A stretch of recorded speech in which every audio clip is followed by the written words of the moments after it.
Welcome back. If you've just joined us, you're watching the news at 10 live on Channels Television Lagos. A quick reminder of our top stories now. Political banter between Edo State Governor Godwin Obaseki and APC National Chairman Adams Oshiomhole rages on as the governor insists his predecessor's suspension from the state chapter of the party stands. Attorney General of the Federation and Minister of Justice Abubakar Malami absolves federal government of El-Zakzaki's continuous detention, insists the federal government was not under pressure to release Sowore and Dasuki.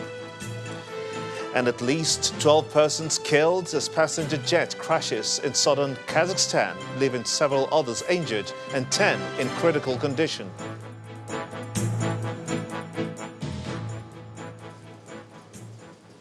For more information on our top stories and others, please visit our website is channelstv.com. youtube.com/channelsweb has videos of our shows. Less than 1 week after the former National Security Advisor Sambo Dasuki and Revolution Now convener Omoyele Sowore were released from DSS custody, the condition leading to their release has remained a subject of controversy. The Attorney General of the Federation and Minister of Justice Abubakar Malami today dismissed claims in some quarters that he ordered the release of Mr. Sowore and Colonel Dasuki due to pressure mounted on the federal government. Rather, he says that the decision to release the duo was based on compassion. In the words of Mr. Malami, the only reason for the release of Omoyele Sowore and Sambo Dasuki revolved around our commitment to the rule of law, obedience to court orders, and compassionate grounds. It is important to understand the fact that as far as the law is concerned and in relation to the Nigerian justice system, one has multiple options after a court has ruled on the matter. He insisted that the federal government reserved the right to keep detaining the suspects while challenging the order admitting them to bail up to the Supreme Court. He also denied the claims that his office had received formal communication from U.S. lawmakers on the matter, adding that even if that was the case, it would not be the basis on which the federal government would obey or disobey court orders emanating from Nigeria. On the continued detention of leader of the proscribed Islamic movement in Nigeria, Sheikh Ibrahim El-Zakzaki, the minister said that the federal government would not interfere with the case as it was being prosecuted by state government. In Lagos, operatives of the State Environmental and Special Offences Task Force today marched their words with action as they began the demolition of illegal structures and shanties along the Marwa waterside area of Lekki. While some of the occupants of the affected area have moved out, some others were seen making last-minute movements. The chairman of the agency explains that the exercise is in preparation for the construction of a coastal road, which serves an alternative route on the Lekki-Egbe corridor. Removal order. You are to remove within 7 days. It's been about 2 weeks since the demolition notice was served on occupants of over 250 illegal structures and shanties at the Marwa waterside in the Lekki area of Lagos State.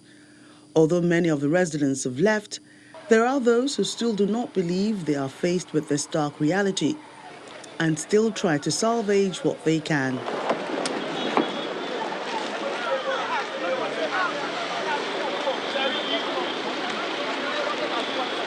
And then the bulldozers get to work.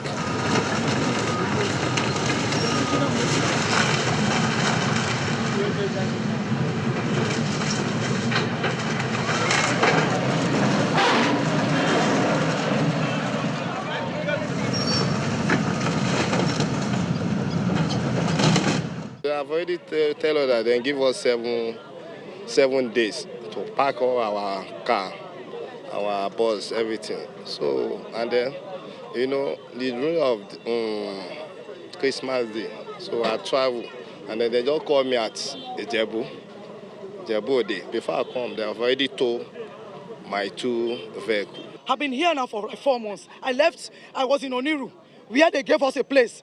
Inside Oniru Estate, they gave us a portion of land for 30K. We built it and stayed for less than 6 months. They come and every month they extract money from us that they go to settle Alausa. Then from there, I was chased to Elegushi again. I went to Elegushi again. I stayed there for only 1 year and 6 months. I came down, it was there, they threatened us 6 months ago that they want to break Elegushi. I came here again and secured here for just 3 months. I spent over 80,000 naira to secure what I secured here. The place I put my head. At the end of the day, I went to the market, I sell in Niger market. I came back now, stripped of all my fortune. All I've been working for have been burnt overnight.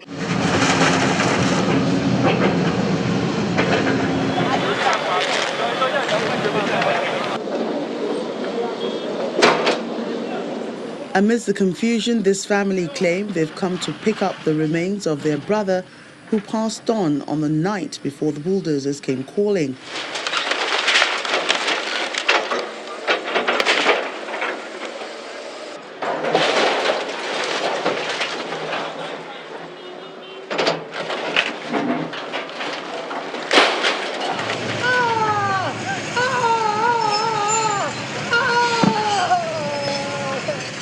But the leader of the team insists that the instruction must be carried out to the letter.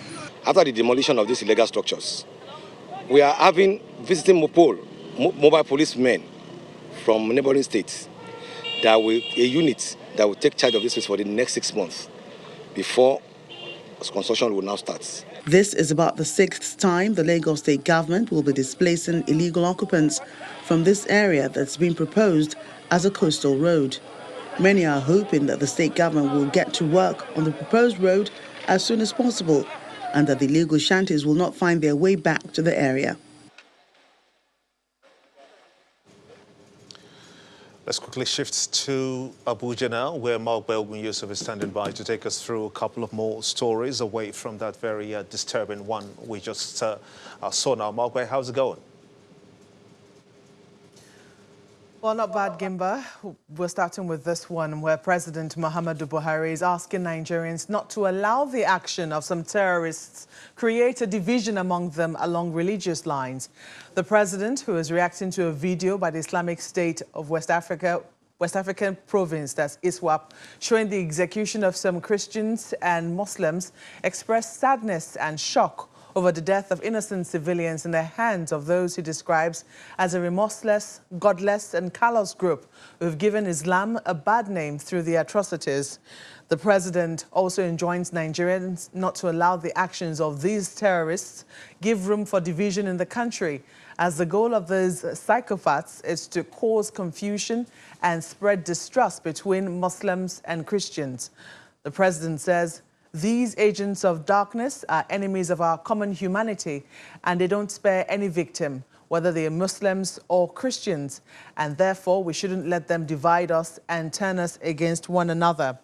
While I condemn this evil, I wish to reassure Nigerians that this administration will not lower its guard in the war against terrorism, and we will continue to intensify our efforts towards strengthening international cooperation and collaboration to break the backbone of these evildoers." The president maintains that the terrorists have no clearly defined agenda except the pursuit of evil through indiscriminate murder of innocent people. And from January 2020, persons of opposite sexes will no longer be allowed to board the same commercial tricycles in Kano State. Governor Abdullahi Ganduje made this known at the closing ceremony of the 77th Annual Islamic Vacation Course organized by Zone A of Muslim Society of Nigeria at the Bayero University in Kano. He says the measure was meant to uphold Islamic values as well as curb immorality in the society. Former Governor Ibrahim Shekarau introduced the commercial tricycle transportation system following the inconveniences experienced by women boarding the same motorcycle with their male counterparts. But after former Governor Shekarau's tenure, it became business as usual as tricycle operators began to lift male and females in the same tricycles. The State Road Traffic Agency, Carota, has also threatened to ban tricycle riders from using major roads within Kano metropolitan city, effective from January 2020. These two developments are currently generating reactions from both the Association of Tricycle Operators and some concerned citizens across the state. And to other stories, but staying in the north, the slogan of Bauchi State is the pearl of terrorism. However, there are questions on whether or not the state truly lives up to that name.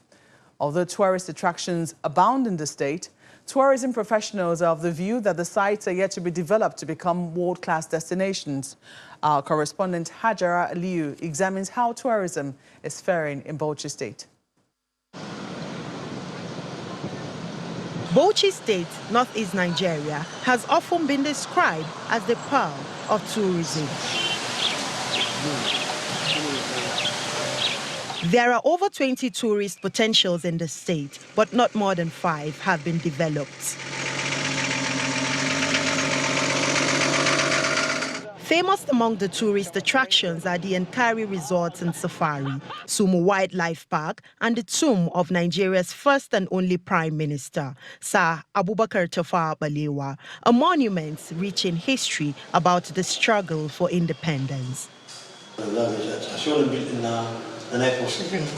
In Sumo Wildlife Park, one is certain of sighting the giraffe, zebra, blue wildebeest, eland, and impala. This game have been preserved here for 13 years, and they come out here at least twice a day in what appears to be a family get-together to feast. Unfortunately, government generates little or nothing from the park, despite spending on running costs. We met only one tourist during our visit. What's the possible reason for the low patronage? We don't have a place where the visitors will come and spend a night. We don't have the chalet, and we don't have the restaurant here in the park. And that is why, and the road. The number one thing is publicity. People have to know that a facility like this exists. Yankari appears to be taking the shine from Sumo. The resort and safari is prominent for a wide variety of flora, fauna, and historic sites. In 2017, only 27,000 tourists visited, and most of them are local visitors. When the governor of the state took office, he outlined lofty plans for the sector. We are going to reposition Yankari in a manner that it will not become a burden. If it is necessary, we will return Yankari to the national parks.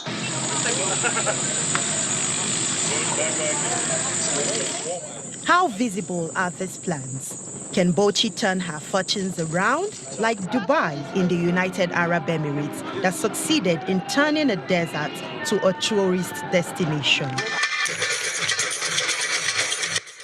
In 2018, tourism attracted over 15 million international visitors to Dubai, and the target for 2020 is 20 million visitors. Tourism professionals want the state government to leverage on the potentials in the sector, and this is what they must do first. Get professionals, they'll be able to draft a master plan for tourism development of the states. A master plan that will be able to carry all the different areas of tourism that are viable. Who says Bauchi cannot become the Dubai of Nigeria? And one of the benefits for all will be a tourism income multiplier effect. Hajara Aliyu, Channels Television News. Well, it's great to hope. When the News at 10 returns, at least 12 persons killed as a passenger jet crashes in southern Kazakhstan, leaving several others injured and 10 in critical condition. That and other international news on Around the World in 5. Do join us again.